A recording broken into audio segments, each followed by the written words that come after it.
Mu ntumbero yo kubasangiza impinyanyuro ziri mu itegeko rigenga amafaranga leta izokoresha mu mwaka w'ibihumbi 2024 ushira 2025, ikigo BER kijejwe kwegeranya amakori n'amatagisi cagiranye inama n'abamenyeshamakuru kuri uno 28 Ruhuma mu mwaka w'ibihumbi 2025. Muri iryo tegeko bimwe mu vyahinyanyuwe harimwo gutoza amafaranga imiliyoni 10 ku badandaza ibinyobwa vya Barudi bakarenza amafaranga arenga 1000 kw'icupa.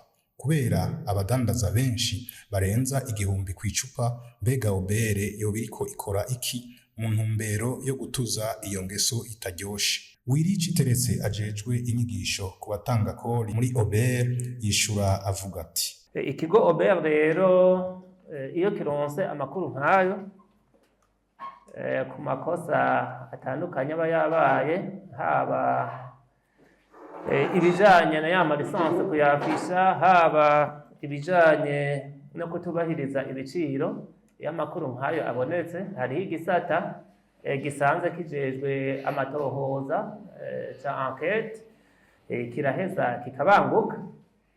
Kumbure kenshi ibitigiri canke ayo makuru ntaja hanze cane, mugabo iyo bafashwe barahanwa.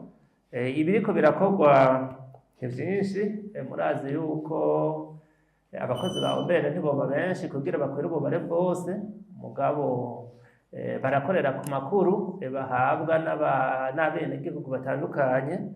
Murazi ko cashizeho n'uburyo bwo kubakengurukira ka gashiro kabute baha uwatanze inkuru, murazi ko gaheruka kugarukanwa n'itegeko.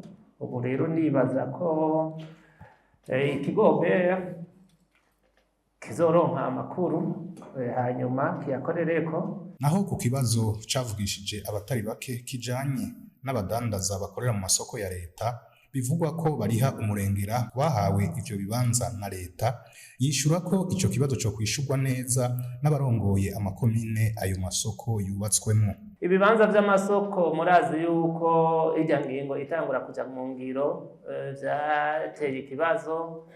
Ubwa mbere kijanye n'abidoga yuko amafaranga yashinzwe ari menshi, abandi nabo haba amatati menshi. Mu bisanzwe uko itegeko nshikiranganji ryaciye ribitunganya, komine yubatse muri iyo soko niyo irungika mu kigo BER urutonde rw'abantu yemera yuko yahaye ibibanza.